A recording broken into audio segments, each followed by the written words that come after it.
আমার নাম শিউলি। গ্রামের এক দরিদ্র পরিবারে জন্ম আমার। ছেলেবেলা থেকেই সংসারের অভাব অনটন আমাকে যেন আগেভাগেই বড় করে তোলে। অন্য মেয়েরা যখন খেলাধুলা নিয়ে ব্যস্ত, আমার হাতে তখন হাঁড়ি পাতিল। ছোট ছোট ভাই বোনদের মুখে এক মুঠো ভাত তুলে দেওয়ার জন্য আমাকে নিজের শৈশব বিসর্জন দিতে হয়। যুবতী বয়সে আমাকে বিয়ে দেওয়া হয় এক শহরের ছেলের সঙ্গে। আমি ভেবেছিলাম এবার হয়তো আমার জীবনে সুখ আসবে, কষ্টের দিনও ফুরাবে। কিন্তু তা আর হলো কই। স্বামী প্রথম দিকে বাবাকে ভালোবাসলেও কিছুদিন পর থেকে বদলে যেতে থাকে। তার চোখে আমি হয়ে উঠি কেবল একজন গৃহকর্মী। খাবার রাঁধবো, ঘর মুছবো, সব দায়িত্ব পালন করব। কিন্তু সম্মান, ভালোবাসা, স্নেহ কিছুই পাবো না। প্রতিদিন অবহেলার শিকার হতে হতে আমি ভিতরে ভিতরে ভেঙে পড়তে থাকি। প্রতিবেশীরা অনেক সময় বলে উঠত, এই মেয়ে সংসার ধরে রেখেছে, তবুও ওর কদর নেই কেন? স্বামী বাহিরে বন্ধুদের সঙ্গে হাসি আনন্দের সময় কাটাতো, কিন্তু ঘরে ফিরলেই আমার প্রতি অবহেলা, কখনো কঠোর কথা, কখনো নীরব শীতলতা। তবুও আমি থেমে থাকিনি। নিজের সন্তানদের মানুষ করার জন্য শিলরাত চালিয়ে গেছি।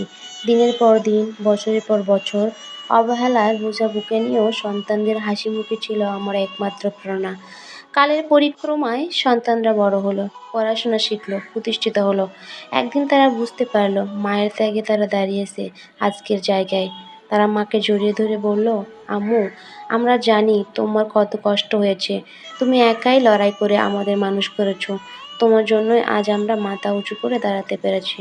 সেদিন আমার চোখে জল গড়িয়ে পড়েছিল, কিন্তু সেটা আর দুঃখের জল ছিল না, সেটা ছিল পরম শান্তির অশ্রু। হয়তো স্বামীর অবহেলা আমাকে সারা জীবন কষ্ট দিয়েছে, কিন্তু সন্তানের ভালোবাসা আর কৃতজ্ঞতা, সেই শূন্যটা কিছুটা হলেও পূর্ণ হয়েছে। এটা ছিল এক অবহেলিত নারীর গল্প। হয়তো আশেপাশে এমন অনেক শিউলি আছে যাদের ত্যাগ আমরা দেখি না, কিন্তু তারাই সংসারের আসল শক্তি। আসলেই মেয়েদের জীবন এমনই হয়, কখনো দারিদ্রতার অভিশাপ, কখনো পিতামাতার বাধ্যবাধকতা, আবার কখনো সমাজের মানুষের কটু কথা। এসব সহ্য করেই জীবন অতিবাহিত করতে হয়। তারপরেও একটু সুখের আশায় স্বামীর বাড়িতে গেলেও সেখানেও অবহেলার শিকার হতে হয়। শ্বশুর শাশুড়ির কটু কথা শুনতে হয় প্রতিনিয়ত। স্বামীকে আপন ভাবলেও হয়তো সে আপন হয় না। বাহিরে সবার সাথেই মজা, হাসি, ঠাট্টা, মশকরায় ব্যস্ত থাকলেও ঘরে ফিরে সে বদলে যায়, অন্যরকম এক আচরণ সৃষ্টি করে। আসলে সবার অবহেলা সহ্য হলেও কিন্তু স্বামীর অবহেলা সহ্য করা নয়। এটা প্রত্যেক মেয়েরাই হয়তো ভালো করে জানেন।